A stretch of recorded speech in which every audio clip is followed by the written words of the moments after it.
Ethan Skolnick for Before Floor, 5 on the Floor, 5 Reasons Network, here with Greg Sylvander. We're going to take you up until Pacers Heat, 8 o'clock for the 4 seed, at least for now, in the Eastern Conference. Thanks to everybody who's been joining us on these shows, and also thanks to people who've been clicking on those videos. Greg and I did a couple yesterday. I did one on Jimmy, and he did one on Tyler Hero, Guts Check. And if you can, hit that little like button, too. That helps us get the stuff out there a little bit more and encourages us to do more of that stuff. All right, let's get right to it. The starting lineup tonight, if you're just seeing that for the first time, there's a bit of a surprise at the beginning. Not that Goran Dragic is playing. We thought that would happen. Not that Jimmy Butler is playing, but that Goran Dragic is starting. Now, if we look back at this, hello, Alfredo. If we looked back at this, 6 weeks ago when we were talking about the bubble, we were talking, hello, Alf. We were talking about the fact that Goran Dragic could be a starter on this team, and particularly if he played well in the bubble, which we expected. But then things changed. He got hurt. Tyler Hero stepped in for Kendrick Nunn, who still is not available until the end of the week. And so we kind of thought, okay, maybe there's a point of no return here with Tyler Hero because he's going to want to keep Goran Dragic, on his bench. He's not keeping Goran Dragic on his bench. Is this because, again, Goran may be the starting point guard going forward, which is very possible. It's a role he's had in the past. Or is this because they really need this game and they're not going to take any chances here, particularly at the start? I think it's because Spoelstra heard Guts Check, and I was so vocal about Point Hero that obviously we're going in another direction. But I think you've hit on something. In this big of a game, you got to go Dragic. From Spo's perspective, you're going to go Dragic because if you can get this one, it kind of ensures that you can rest everybody for the remaining 2 and kind of do it in good conscience, I think anyway. So at that point, you get the best of both worlds. So I feel like you roll out your best lineup in terms of experience in a high stakes game like this. And then you always got Hero, as the pop off the bench. This lineup hasn't played a ton together. I'll have to look at the numbers, but it doesn't pop to me as a number. I mean, because Jay wasn't playing, didn't arrive until late, so he wasn't playing a lot of the clutch minutes with the other 4. We talked about this. It could be the closing lineup. I mean, we've certainly bounced that around. If it was going to be Tyler, basically it could be Iguodala or Jay, and then it could be Tyler or Dragic. So this certainly is an option. But, I mean, Al, if you're a big Goran guy, and he's played well, there's no question. He's played well. They have Oladipo and Brogdon, so there are some issues there, but they're not going to break you down quite as much maybe as some other teams. Do you like it for one game?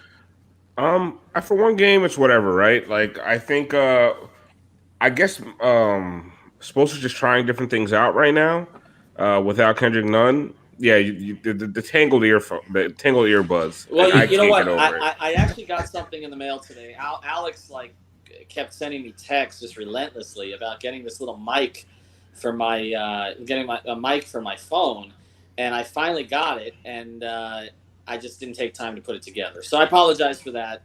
That will be fixed in the future. You know what? A comment came through from Carla Tiana 1, I think is how you say it, and it says no. He is saving Nunn the starting job. You know what? Like maybe that's what's happening. Is that the starting lineup isn't going to change. That's what it looks like essentially to me. Placeholding. Yeah, exactly. But I'm going to challenge. I'm going to challenge something Leif said. Is this game a big game anymore? I think so. With Embiid out, maybe 2. Or who knows how long Embiid's going to be out? No. I know, but it's a big game because you don't want to take any chances and fall to 6. I mean, you don't want to be in a situation in the last game. I mean, look, what the magic number is 2 with Philadelphia to make sure you don't drop to 6. I mean, if you lose this one and say Philly pulls an upset in their next game, do you really want to be in a position you're going into your last 2 and you're scoreboard watching to a certain degree, or you have to play Indiana full out in the last game? I mean, OKC lost today, right? They didn't really play anybody, but still, I mean, this last week is weird. We kind of got great bubble ball for the first week, and now it's like in this week everybody's resting everybody for the playoffs. It looks like the last week of the regular season. I guess, Alfredo, I mean, would you push tonight? I feel like absolutely push for one game, right? Yeah, this game I believe is pretty important, and it's important for confidence. For months now, we've been fancying this Heat team as at least a top 10-ish NBA team, right? Well, they're facing the poor man's Miami Heat in the Eastern Conference. If you look at the Pacers, they have that. They are kind of like a poor man's Miami Heat. Now, you lose to them, and you're basically on equal footing with them and possibly playing them in the first round of the playoffs. I don't know. I just don't like the disposition of the team if you're just going to lose this game after it's obvious they're going to put some eggs in baskets, at least for tonight.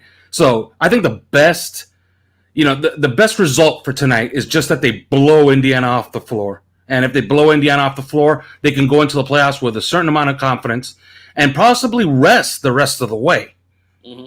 I think they will rest the rest of the way. I think, to your point, I think from an individual perspective, there's a couple of things that need to happen tonight. I think obviously Jimmy needs to look like Jimmy because we haven't seen him since, that kind of mini meltdown at the end of the Toronto game, right? So I think Jimmy needs to look like Jimmy. But also Bam kind of put the bullseye on his back in the press conference after the game the other day. He said, if I don't have these guys, I need to lead. Now he does have them back. He does have Butler and Dragic back. But still, Bam's an all-star now, man. This expectations, and whether it happened faster than we expected, the expectations now are different. And he has to be really good every game. And he can't make the kind of mistakes he made in the last game. And so I think we need to see better from him. I think Goran, you're fine. Just needs to look healthy. I think that, and Jay, I think Iggy have shown what they are at this point. I wonder in this matchup, we're probably not going to see a lot of Meyers because as we talked about, they don't really bring a ton of bigs off the bench. But I do think that you don't want to be 2-4. I mean, you go into the bubble with these high expectations. We got all this depth. We got this great coach. We've got this culture. Guys kept themselves in shape, and then you go 2-4. I mean, it's not. Yeah, it's anticlimactic. For weeks we've been talking about the first round of the playoffs like if it's an afterthought. You know what I mean? Mm-hmm. And now you're going to play a team that we've been treating as an afterthought, and you're going to lose to them? No. Right. You got to make a statement tonight, and that statement, at least for confidence for the team, you want to play really, really well tonight. You want to play hard, and you want to go get this win. Well, I just want them to win so I can get on Twitter because if TJ Warren goes off for like 40 something points, that's I'm gonna have to. I'm basically gonna have to deactivate my account for a couple of days. Me too. It's not gonna be good. I haven't changed my Avi like the rest of you guys have. I haven't done that yet. Well, we're changing 5 in the floor back at 8 o'clock. I didn't change 5 Reasons Sports. I didn't go that far. But, Manny, we're changing it back at 8 o'clock. But I was the one who changed it. I'm guilty as charged. Yeah, I know. Well, now it looks like yours. You don't know who's tweeting. I mean, that's the problem. You don't know. That's why I'm going to switch mine, too. There's going to be a lot of guts over there. I think it matters. I think for Spoelstra it matters. That they have had really good moments during this sequence. And they've had some that have been a little troubling. Even though you had the injuries, there were still some things that happened that weren't great. The late game execution, no matter who's on the floor, does not seem to be great. I mean, if they're in a tight game today with Indiana, you want to take it into a first-round series that you can execute against them down the stretch. I think the muscle memory that they're going to get from this game is important. It's not everything, but you also don't want to be in a position where you have to play Indy in that last game and you're fighting to stay out of 6 somehow because Philly pulls a couple fluke wins. And then it's like you have to play everybody against Indiana just to avoid Boston. That's not where you want to be in the last game. So I do think it matters. I think if this team is what we think it is, then it'll come out with a strong effort. I don't think their effort's been a problem in the bubble. I think in some cases it's been execution. It's been guys in and out. It's been 100% it's execution at this point. It's execution. It's not effort. These guys are playing hard, much harder than I think a lot of people thought. Every team, it feels like everybody except maybe the bottom feeders and the Wizards, basically. Outside of the Wizards, it feels like everyone's playing hard as shit. Even teams that don't need to be playing hard anymore are going out there. The Clippers were running. The Nets have played really hard. The Clippers were playing Kawhi. They were playing Kawhi at the end of the fourth, trying to win that game against the Nets and still lost. Jason, I'm not buying AirPods. I've had 3 pair of AirPods. They're $150 each, and I've lost all 3 pairs. Not happening. Sorry about that. They don't fit. See these ears? They don't fit. He loses his wired headphones in a 2-bedroom apartment. If I lose these, it's $20. I don't. Now, if you allow me to be the jinx, let me ask this question. There was a time where Miles Turner was considered the next Chris Bosh. At least a lot of national analysts were saying that. What has happened to that guy? It's been better in the bubble. Yeah, well, it's roster construction. Yeah. They've tried to essentially put two bigs that don't do similars, but kind of need. Did you lose me? Yeah, I lost you. Yeah, we But lost you for a second. we heard roster construction and then trying to play two bigs. And I agree with that. I do not lick my fingers to turn the page on an iPad. Okay, And I'm drinking Crown, by the way. That's right. And yeah, Alf probably has been listening to that. There's no question. First of all, who listens to that song? You watched the video over and over again. That's Alf. Where are you? You back? You back? Yeah, I'm here. I'm in Sunrise. That's right. Okay. People are giving me a hard time about me typing. I can see him. I don't have an AOL account. Let's start that way. Okay. Levitard has an AOL account, as does Mark Jones, and I do not have an AOL account. So Okay, I'm going to go behind the curtain a little bit. We have a group chat for Five on the Floor, and Alex was trying to explain to Ethan how to screen record. And the best part about it is not that he didn't know how to screen record. It's the fact that Alex was like, drag down from the top of your iPhone. He's like, I don't know how to do that. I've never heard that in my life. Like, who doesn't? Because you have an Android. You have an Android. I drag down from the top of my Android. How do you not know how to drag down from the top of your phone? That's wild. I don't know how to do anything. Speaking of drag down, is TJ Warren and Jimmy Butler going to go head to head? Like, are we going to see drama tonight or not? Because I'm here for the drama. How do things match up? You've got Duncan. You're not putting Duncan on him, right? So Jimmy's going to guard him. I mean, I would assume, right? I mean, you know what? Jay may guard him a little bit. Yeah. Jay may guard him a little bit. We may not see them against each other all the time. Yeah, I think Jimmy will have Brogdon a lot, I would say. He could.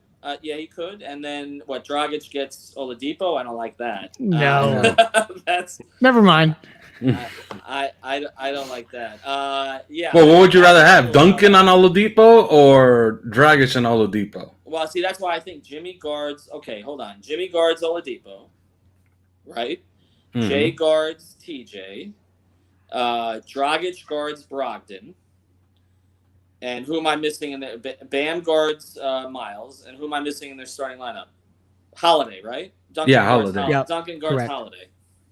Right? So Jimmy's not going to guard TJ a lot. Not early. They'll throw Jay on him. I mean, that makes more sense. I mean, because you're not going to put Jay on Oladipo consistently. No. Right. Yeah, I think Jimmy's going to be on Oladipo. Oladipo's too fast for Jay. What have you seen of? I mean, we talked a lot about Oladipo before the bubble, and then was he going to play? Was he not going to play? Does he have issues there? Whatever. From what you've seen of him so far, how close to 100% does he look? He looks thinner to me, doesn't he? He's been up and down. I mean, like he's had a 15-point game up to a 22-point game, shot anywhere from 8 field goal attempts to 17. So he's kind of been like either really involved or just kind of passively involved. Hasn't shot the ball particularly well. Getting assists, but also he had a 6 turnover game against the Lakers, even though they got that victory. So he's been up and down, and that's, like someone brought up a good point. It may have been Trilly or someone on the timeline about Pacers, Sixers. Who would you rather play? Mm-hmm. If the Heat struggle with the point of attack stuff with guards, wouldn't you almost rather play Philly's backcourt at this point than Indiana? Yes. So that's another interesting kind of wrinkle when we talk about how important this game is. Maybe Alpha's onto something in that we don't care where we end up. By the way, congratulations, Jacques, who's always following the show here. I like the little hashtag girl dad on there. I'm with you on the idea of point of attack being a problem, but I think if Embiid's healthy, it's a bigger problem. I mean, that's just the thing about TJ Warren and Embiid. The difference between the two of them, if they are their primary scorers for the two teams now, is I feel like they've got enough bodies to throw at TJ Warren that eventually, good point, that he's going to come back to earth. I'm not saying he's not a good scorer. I've made this point repeatedly. I went back and looked at the February-March numbers for TJ, and he averaged 20 points on 56% shooting. He was doing this before the bubble, not this, but he was playing at a very high level. But they'll throw Crowder at him. They'll throw Iguodala at him. They'll throw Butler at him. They'll throw DJJ at him. They'll, Lane. They'll throw Bam at him sometimes. Can we physically throw Meyers Leonard at him? Like physically throw? Like catapult him off the bench? Just high cross body, old school wrestling style? Can we address the hammer one more time, though? Like, look, everybody keeps thinking this has to do with kneeling. There's no way in hell that the Heat would sit a guy down for standing up No. during the anthem. No. The second thing is if you watched Meyers on the bench, okay, and he was a little more active on social media today, he has been into things the whole time with his teammates, jumping up. I don't think there's any kind of issue between Meyers and the team. I think this is two things. Meyers didn't really look great in some of those games coming back. And two, it's just Eric wants to play his wings, and he wants to play Kelly more. And you can't switch things with Meyers, and he wants to switch more and give himself more flexibility. So I don't think there's any grand – I mean, trust me, I'm as skeptical. I've covered the Heat for 20-plus years, and there's a lot of shit that went on behind the scenes that I tried to expose. I don't think there's anything there, guys. I don't think there's anything there. Well, I was on I Got More with Janelle this morning, and I was talking about, like, if the Heat are in the series and they're down, they're down 2-1 and they're getting killed on the offensive glass, do you see him going back to Meyers at some point? Good. Like, Yeah. This is the thing, is that another part about sitting Meyers, and Meyers specifically, is that I think Spoelstra knows that that's a guy that's going to remain ready. Yes. And he's going to approach this thing just like as if he was starting. And I know that that sounds cliche, but that is Meyers Leonard. And there may be other guys on the roster that wouldn't necessarily take a demotion in the same way. So I think that that also could feed into why he kind of sporadically made this decision and is sticking with it.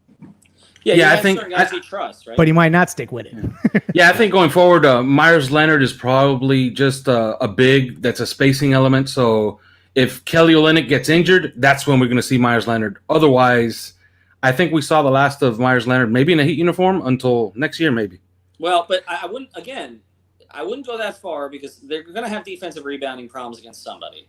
That's where I think he comes in. And he could play. And I also think that, there's an experience here, and Meyers talked about it on our pod and other places, where, he was shelved by Portland last postseason and stayed ready enough to be pretty dominant in the last two games before Portland went out. And so there is a trust level with him that he will stay ready.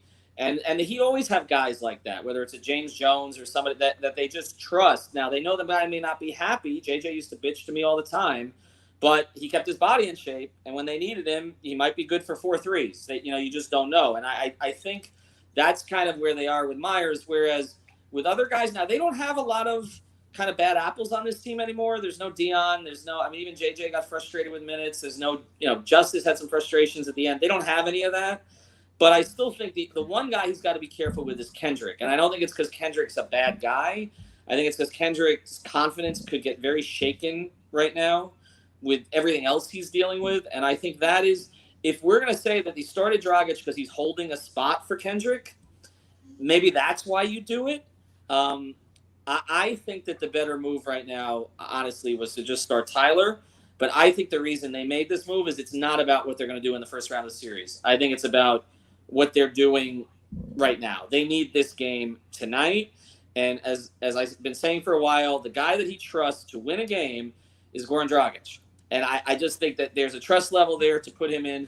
And this tournament is so much like the European tournaments. And I think it's brought out the best in Goran before he hurt the ankle. And he gets a day off between every game, which is another thing that he needs, and he just got some time. So that's what I think. Yeah, one thing I would look for with Goran Dragic, all those dribble handoffs that you always see Duncan get them on the high side, they're going to pop a little bit more open today because Dragic's a hell of a high screener. So yeah, he is. That's a very underrated. That's a benefit. So he could free up Duncan for many attempts tonight, maybe 12 to 15 3-point attempts.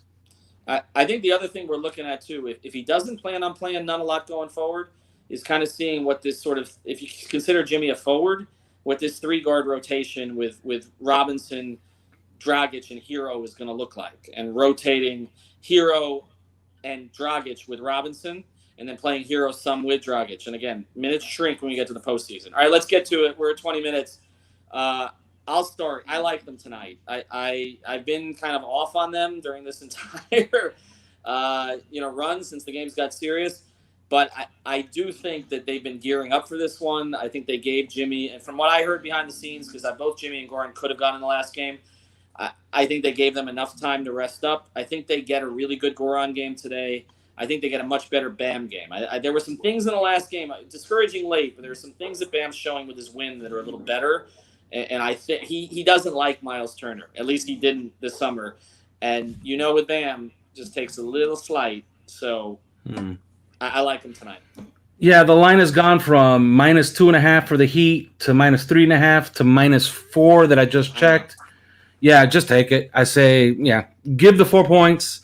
Heat win big, win comfortably. I wouldn't say big, 20, 25 points, no. But they win very comfortably, 10 to 15 points tonight. Well, you guys know. Greg, I'll let you go. I was just going to say, I'm always talking Heat and 5, Heat and 5, Heat and 5. Today, we'll go Heat by 5. Okay, fair. Alex, we're just about to finish. Alf, go ahead. Of course, that's when Alex shows up. I think the Heat win this game. I'm between Alfredo and Leif. Like I'm thinking like a 9-10 point win. Just because I feel like Jimmy is so juiced up for this thing. Like the Pacers have been riding high. TJ Warren's been riding high. He has to come down to earth at some point. Either it's today or it's Friday. I just feel like today, and I was messing around earlier saying this wasn't much of a. Ethan got some money. This wasn't a must-win game, but this feels I don't like have to invest in Bitcoin now. That's great. Thank you very much.